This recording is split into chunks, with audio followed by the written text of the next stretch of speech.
In this video, I'm gonna tell you guys the fastest way to improve at Fortnite. I will go over some very simple steps that you guys can follow easily. The number one reason why a lot of people are either not improving or improving very slowly is you are most likely not actually focusing on even getting better at all. You are probably just playing the game every day, hoping one day you just see a big change. Let me tell you, that's just not how it works. The reason why most pros are pros to this day is because they pinpoint the things they know they need to improve on and are actually serious about getting better. Good example from a pro player named iDrop. He said, "It is not about how much you play, it is about how effective you are when you play."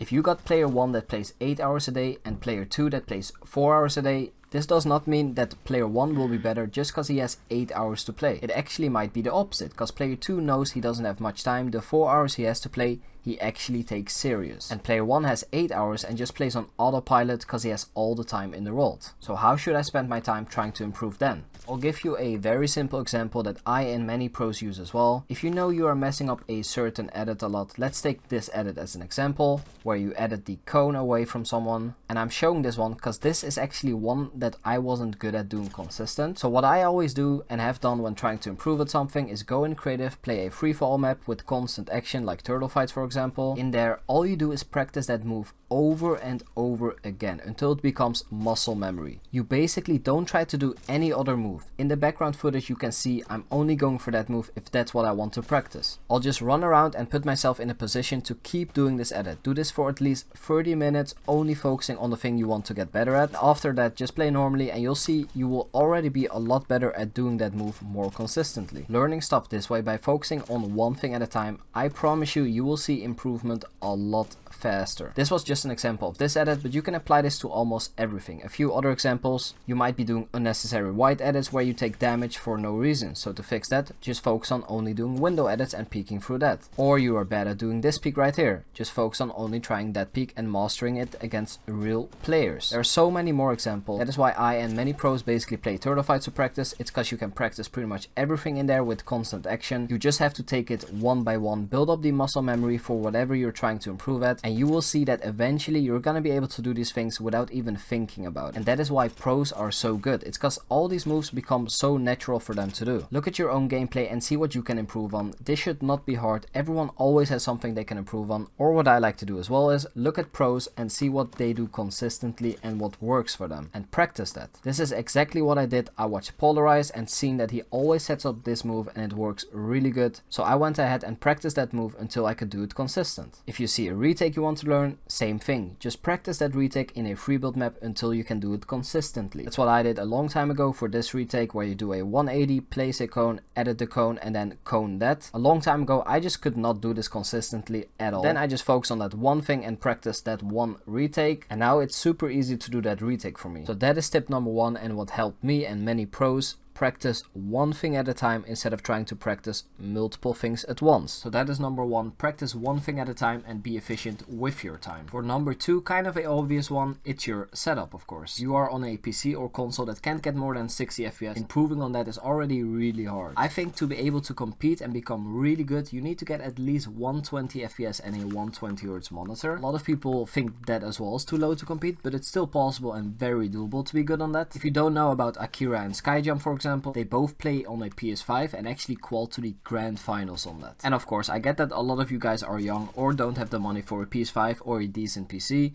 But if you really want to become a pro or a good content creator, try to save up anything you can so you can make that upgrade eventually. Jump from 60 FPS to 120 FPS with a 120Hz monitor is way more noticeable than making a jump from 120 FPS to 240 FPS and a 240Hz monitor. I actually am still playing on 165 FPS, even though I got one of the best PCs you can buy and a 360Hz monitor. The reason why I choose to stay on 165 FPS is because even with a PC as good as mine, my FPS are still dropping a decent amount when I'm trying 240 or 360 FPS. So I choose to have consistent FPS at all times over having higher FPS sometimes. In creative I'll get 165 FPS and in game I also get 165, which makes it a lot easier to transfer over creative skill to in game. So yeah, an upgrade from 60 to 120 is huge. And then for number 3, crosshair placement. Probably one of the things people don't really think it's worth to practice when it definitely is. If you don't know what good crosshair placement is, in short, it's your crosshair movement going from one move to another move without moving your crosshair a lot. There are 2 types of crosshair placements. One is for editing and one is for aiming. I'll go over editing first. Let me show you an example. Alright, so let's take this edit as an example. How a lot of people would edit this ramp is going from this side all the way to the other side.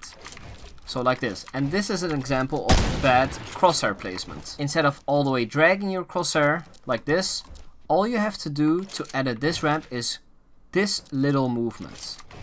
Just going from this corner to this corner. And that is good crosshair placement. It's to minimize the movement going from one move to another move. And that is basically what you want for every edit. Another example is this edit right here. It all depends on the situation you're in. So let's say you want to move to the left. Doing this edit is really bad. Why? Because your crosshair ends up here. So instead of doing this edit, what you want to do is doing this edit. So your crosshair ends up here and you can place the wall instantly. But if you don't want to go to the left and you want to go to the right, you do this edit. And for almost every edit, you want to make sure that your crosshair ends up at your next move. That is basically, in short, what good crosshair placement looks like for editing and building. So how to get better crosshair placement for editing and building? It is really easy. Just go into a Freebuild map again. I'm in my own Freebuild map, code is on the screen. And just start doing these edits that are really common. I'll show you a few moves that I like to do right now that you guys can follow. So for the first one, what you can do is place a floor, ramp, wall, and then edit your ramp like this. Minimize the crosshair movement, of course. Instead of doing this, you want to edit it like this. Edit the wall, place a floor, ramp, wall again, and just keep on doing this move.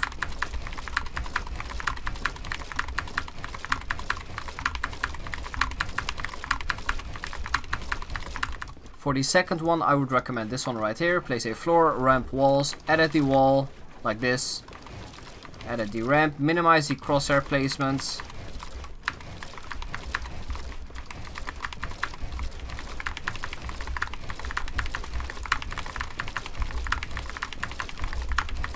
And for triple edits, instead of editing them like this, where you move all the way like this, instead of doing it like that, edit like this. You can see that my crosshair is barely moving. And eventually when you get all of them down, you can combine them however you like. And then now over to crosshair placement for aiming. Same thing here, you basically want to have your crosshair at around shoulder and head level as much as possible, so you don't have to make crazy flicks. This is really important for having good aim. I'll show you what bad crosshair placement for aiming looks like now. You basically look kind of lost. You don't really have the crosshair on your enemy at all times. And then now I'll show you what good crosshair placement looks like. Like I said, try to have your crosshair at around their shoulder or head level at all times basically. This makes it so much easier to aim and will make your aim way more consistent. And to practice this, I would recommend hopping into Turtle Fights. Map code is on the screen. Don't build a lot and just focus on your crosshair. That is it for this video. The map codes are in the description as well if you want to try them out. Make sure to subscribe if you haven't yet. I want to start making a lot more tip videos again. Thank you for watching and I'll see you guys in the next one.